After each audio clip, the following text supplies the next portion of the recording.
soy José Ignacio Carnero, soy de Portugalete, soy abogado, escritor y acabo de publicar la novela Hombres que caminan solos.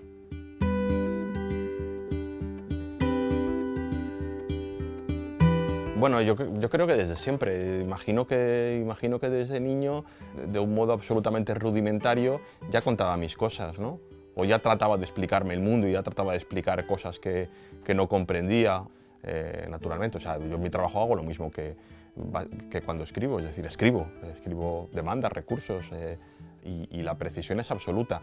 Y el paralelismo con la escritura también está, porque el derecho y el derecho procesal en concreto es contar una historia, y es contar una historia de cero a una persona que no sabe nada de esa cuestión en concreto, que es el juez. La parte, digamos, estética de la literatura, la parte más barroca de la literatura, no puede estar en el derecho. Hay que ser absolutamente preciso y exacto. Y sin embargo, esa exactitud sí que puede estar en la literatura. Es un mérito el poder ser exacto. Cuando leemos a Delibes, ¿no?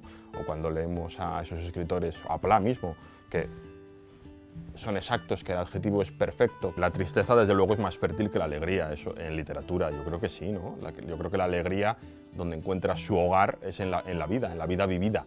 La nostalgia, la melancolía, la tristeza es fértil en la literatura, en el arte, en definitiva, porque es el pasado, puede ser el futuro, pero nunca el presente, nunca es algo vivido, con lo cual, desde luego, que es más fértil. Yo creo que la pandemia nos ha parado en seco, con lo cual eso nos ha permitido reflexionar mucho y nos ha obligado, mejor dicho, a mirar hacia adentro. Pararnos a pensar, de reflexionar, de quedarnos en nuestras casas mirándonos hacia adentro, es porque en el fondo somos privilegiados, ¿no? Quiero decir que el mundo también ha seguido rodando, ¿eh?